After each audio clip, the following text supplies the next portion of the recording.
Magandang araw po mga kapatid, pagbati po sa ngalan ng ating Panginoong Hesus. Bilang panimula, nariyan po ang ating cellphone number mga kapatid para po sa inyong mga questions, even corrections. Kung nalalaman po ninyo na mayroon tayong pagkakamali sa mga doktrinang ating ipinangangaral, hinihiling din po natin na pakibalita po sa ating mga kapatiran ang ating ginagawang paglilingkod na ito. Ito po ay honest unto God, rightly dividing the word of truth mga kapatid. Maging sa ibang panig po ng mundo mga kapatid, pakibalita po natin ang ginagawa nating paglilingkod ng salita ng Diyos. At ngayon po sa ating pag-aaral, bago po umakyat sa langit ang Panginoong Hesus, isang mahalagang tagubilin ang iniwan niya sa mga apostol.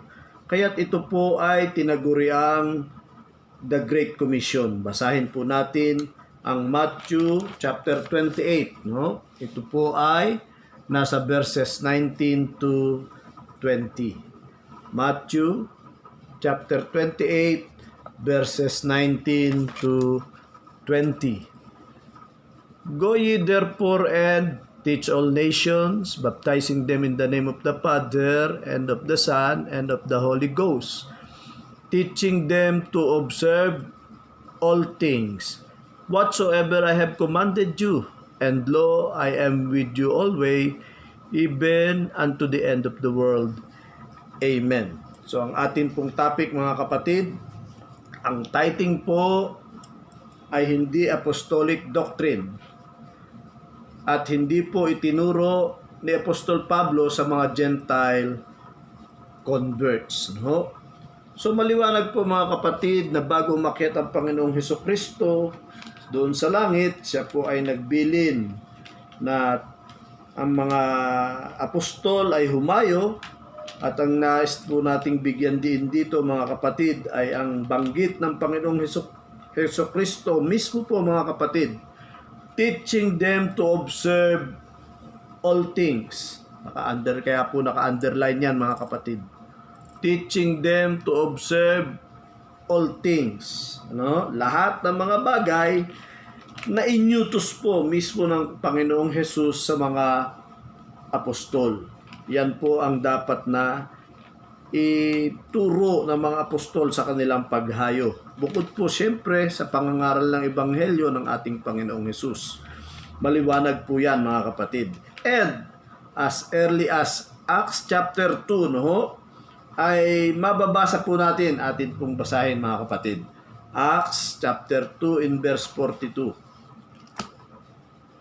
Dito po mga kapatid ay makikita natin na mga apostol ay humayo, no? At ayon sa Acts chapter 2 in verse 42, and they continued steadfastly in the apostles' doctrine and fellowship, and in breaking of bread, and in prayers. No?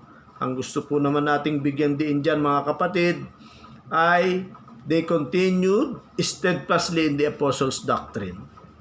So malinaw po mga kapatid na ang ito po ay nais nating bigyang pansin dito. Ito po ay Acts chapter 2, na dito po mga kapatid ay ang pangangaral ng Ebanghelyo, ang paghayo ng mga apostol ng Panginoong Hesukristo ay within lamang po sa Israel. Hindi pa po sila lumalabas ng Israel. Ano po? So, ang mga sumasampalataya po sa Ebanghelyo ng Panginoong Hesus, ang sabi, they continued steadfastly. Masigasig at matibay silang nagpapatuloy ayon sa aral ng mga apostol.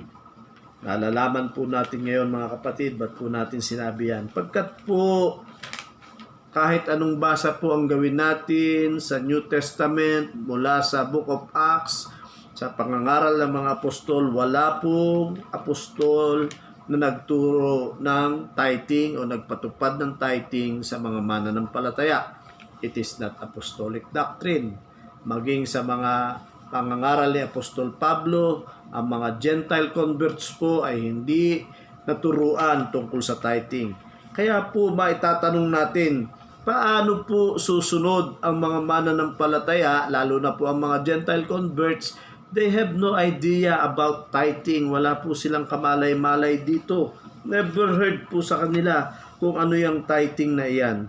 Kaya po matitiyak po natin ngayon mga kapatid na hindi po talaga kalooban ng Diyos na ang tithing ay ipatupad sa mga mananampalataya under the priesthood of the Lord Jesus Christ.